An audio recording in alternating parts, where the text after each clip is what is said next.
আপনারা যে অঙ্কটা দেখতে পাচ্ছেন এই অঙ্কটা প্রাথমিক বিদ্যালয়ের 2019 সালে এসেছে, খাদ্য অধিদপ্তর এসেছে আপনার 2025 সালে 29শে নভেম্বর। তাহলে বুঝতে পারছেন এই অঙ্কটা কতটা গুরুত্বপূর্ণ। চৌবাচ্চা কিন্তু একটা, নল কিন্তু কয়টা? তিনটা। একটা নল দিয়ে চৌবাচ্চাটি পূর্ণ করতে সময় লাগে 8 ঘন্টা, আর একটা দিয়ে পূর্ণ করতে লাগে 12 ঘন্টা, আবার একটা দিয়ে পূর্ণ করতে সময় লাগে আপনার 24 ঘন্টা। প্রথমে নির্ণয় করবো আমরা 1 ঘন্টা চৌবাচ্চাটি কত অংশ পূর্ণ হয়। আর সহজ করে বললে আমরা সবগুলো যোগ করবো ভগ্নাংশ 8 ভাগের 1 দিয়ে, 12 ভাগের 1, 24 ভাগের 1। তো দেখলাম আমি 1 ঘন্টা কত অংশ রূপান্তর হয় সেটা করলাম।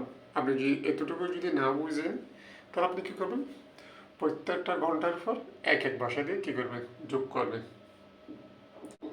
তখন এর অর্থ হলো মানে চৌবাচ্চাটি 1 ঘন্টায় কত অংশ পূর্ণ হয় সেটি।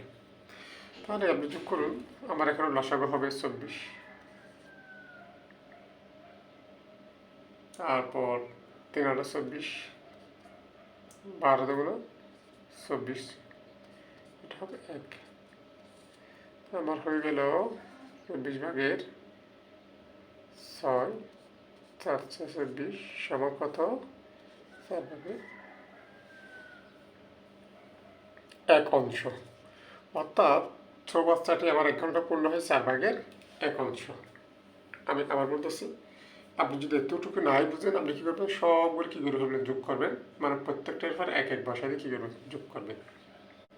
তবে পরামর্শ থাকতেছে আপনি যাই করুন না কেন একটু বুঝে করুন।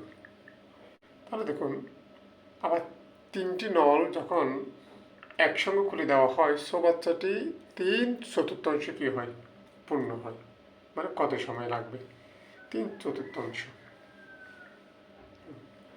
3/4 মানে 4 ভাগের 3 অংশ।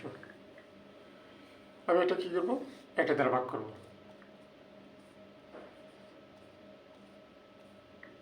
সমান 4 ভাগের 3 অংশ। এটাকে উল্টে দিলে হয় আমার 4 4 চলে গেল, 1 দ্বারা 3কে ভাগ করলে 1, 3।